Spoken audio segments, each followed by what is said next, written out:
కూర్చోండి. చూడండి, ఈ హారం మీకు చాలా నప్పుతుంది.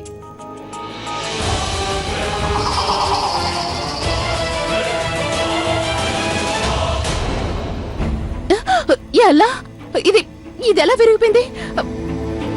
మీరేమనుకోకండి జోదా బేగం, ఇది ఇలా ఎందుకు విరిగిపోయిందో మరి. నేను మీకు వేరే హారాన్ని తీసుకొస్తాను. వద్దు రుకయ్య బేగం, ఆగండి. ఈ హారాన్ని నాకు అత్తయ్య గారు కానుకగా ఇచ్చారు. దీన్ని నేను నా దగ్గరే ఉంచుకుంటాను. మీరేం కంగారు పడకండి, నేను దీన్ని సరిచేయించుకుంటాను. కానివ్వండి. మీదైన వస్తువు మీకే లభిస్తుంది జోదా బేగం, కాని విరిగిపోయి లభిస్తుంది అంటే అది మీకు దేనికి పనికిరాదు. హారాన్నైతే మీరు సరిచేసుకోగలరు, కానీ మీకు సలీంకి మధ్య తెగిన సంబంధం ఇక ఎన్నటికీ సరికాదు. సరే, ఇక వెళ్దామా? తొందరగా సన్నాహాలు ఆరంభించాలి. ఇంకొన్ని రోజుల్లో జలాల్ కాబూల్ నుంచి తిరిగొచ్చేస్తారు. వారు రాగానే సలీం నిశ్చితార్థం జరిగిపోతుంది. ఇంకా కొన్ని రోజులే ఉందా? ఈలోపే నేను సలీం మనసులో ఏముందో తెలుసుకుని తీరాలి. ఈ సమస్యకి ఏదో ఒక పరిష్కారం కనుక్కోవాలి.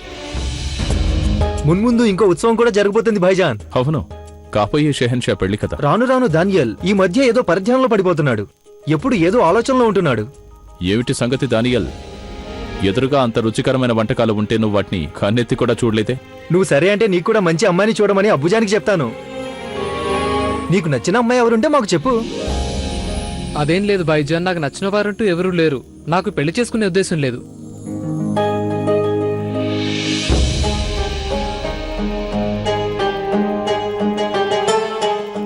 అది సరే, నేను ఇప్పుడే బయటకెళ్ళి వస్తాను.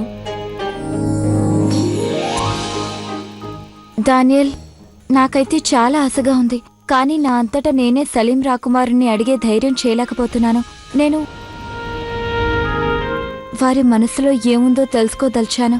దానియల్, చెప్పండి, మీ భాయిజాన్ సలీం రాకుమారుడికి ఈ సంబంధం ఇష్టమా కాదా?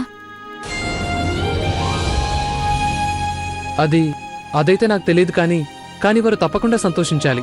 ఎందుకంటే మీలాంటి అందమైన మనసు గల రాకుమారుని పెళ్లి చేసుకోవటానికి ఇష్టం లేని వారు ఎవరుంటారు? దానియల్, నీ మాటల్లో ఏదో ఆవేదన కూడా కనిపిస్తుంది. నా మనస్సేం బాలేదు మాన్బాయ్. అంతేగా, మరేమీ పర్వాలేదు. నేను మీ మనసుని ఉల్లాసపరుస్తాను. మీకు నేను స్వయంగా వండిన కూర్మా అంటే చాలా ఇష్టం కదూ? నిజం చెప్పాలంటే అసలు ఆకలిగా లేదు మాన్బాయ్.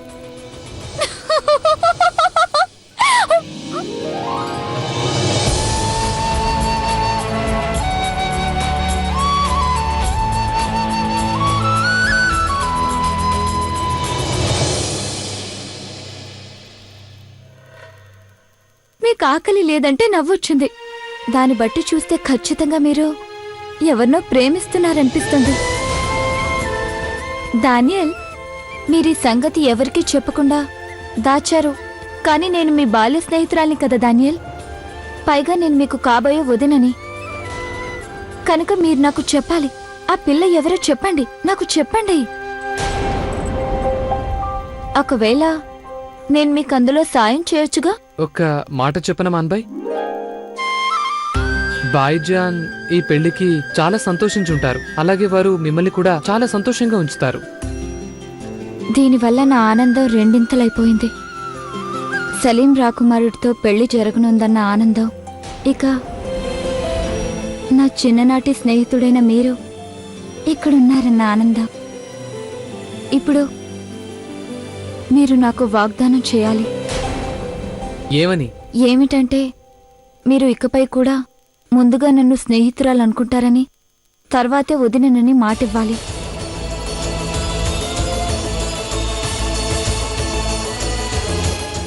నాకలా వాగ్దానం చేయండి. నేను మీరెప్పుడు కావాలన్నా మీ వెంటే ఉంటాను.